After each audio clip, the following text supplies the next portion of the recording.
that. Now, you mentioned something, you talk a little bit with cybersecurity and how some of the other developing, countries are not picking up, especially Africa.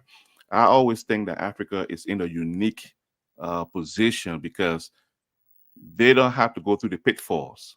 The other countries, have started some errors, and so Africa is just okay, just adapt the one that is working. You don't have to change, reinvent the wheel, so to speak.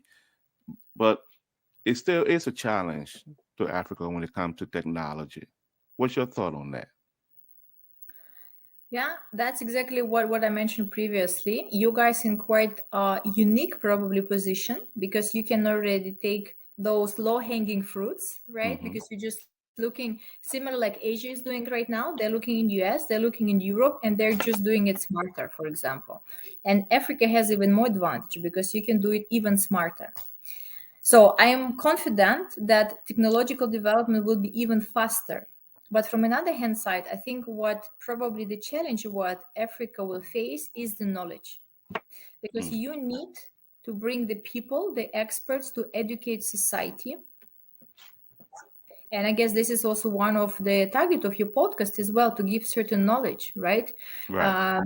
To bring in from people from different parts of the world, and also put some thought and to give some food for thinking to the community. Absolutely. And I think that will be the biggest challenge. Find the people who knows the topic, who is willing to educate society, and most important again, I think, to educate the kids, the future generation of the things, because they all get this but they don't know what to do with this, yeah, in the end of the day. Hmm. And I guess on that moment we really need to reach out more international community, not only people who in Africa already, but who is willing to go there to spend time to educate. I'm not saying just to move there completely, but to say, okay, if we have certain activities right there Hmm. with the government, with a non-private sector or private sector as well, to reach out to those experts who wants to make the impact and to support society to grow, to develop those expertises there in the market for the local people. For sure there will be somebody who are super knowledgeable and who will get all this knowledge, and then already it will be like a domino effect, then they will start to spread across the whole regions in Africa. Yeah. Yeah. So that's, I think, for me, at least what I see would be the challenge now, to boost those knowledge and to bring Mhm. the right people to make it viral in the whole country. Yes, absolutely. And staying on that note, you know, technology is something that's always evolving.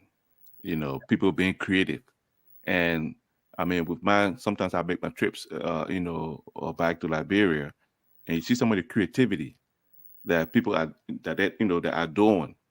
But it has to, of course, it comes from the exposure. If you're exposed to something, you become more creative. And I'm thinking that's one of the point that I think the industrial world are probably missing. Because sometimes you want to take in there what you think is working for you, as opposed to get there, give those the opportunity, the tools there to create something that will work for them because they're more inclined to, the challenges and things like that are going on, in their environment, in their neighborhood. They may come up with a solution, Yeah. So, and that's why I always think with the internet.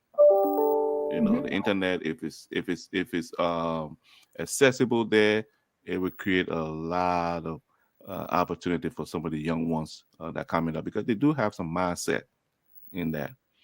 Okay, so Germany. Okay, Germany. go ahead. If I just want to, because that's, I think, very very important.